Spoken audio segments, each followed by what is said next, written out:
Salam.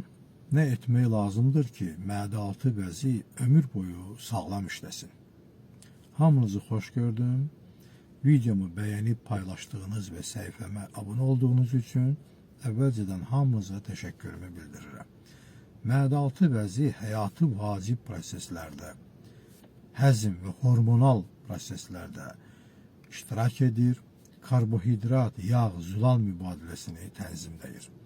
Onun effektiv işini təmin etməkdən ötürü 5 əsas məhsulu sadalamaq istəyirəm. Birinci, brokkoli.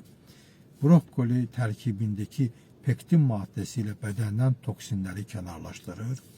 Mədə-altı vəz hüceyrələri üçün çox önəmli bir məhsuldur.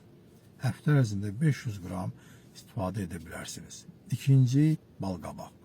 Balqabaq tərkibində kalium, maqni, fosfor maddələri ilə zəngindir və ən əsas zəngin olan beta-karotin ilə mədə-altı vəziyə hüceyrələrini qorumuş olur. Üçüncüsü, qoz. Qoz mədə-altı vəzidə iltihabı azaldır, sərbəst radikalları kənarlaşdırır.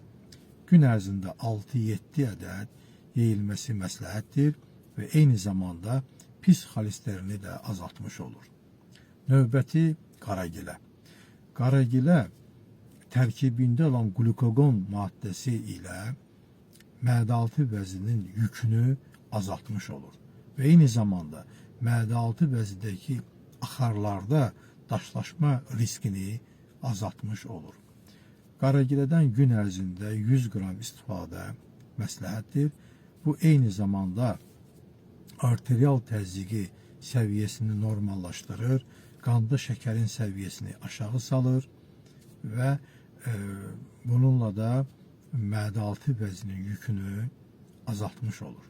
Növbəti mərciməkdir ki, mərcimək zəngin zülal, dəmir və kali tərkibinə malikdir. Bu, şəkərin səviyyəsini qanda aşağı salır, diabet xəstələrinə məsləhətdir. Həftədə 3 dəfə mərcimək yemək kifayət edir ki, siz bir dəfəlik qəbizlik, qarında şişkinlik və dizbakterioz kimi problemlərdən qurtulmuş olasınız. Bütün bunlarla yanaşı, mədə-altı vəzini şəkərdən və spirtli içkilərdən qorumalı olduğunuzu da yaddan çıxarmamalısınız. Hamınızı can sağlığı arzulayıram, özünüzdən müğayət olun.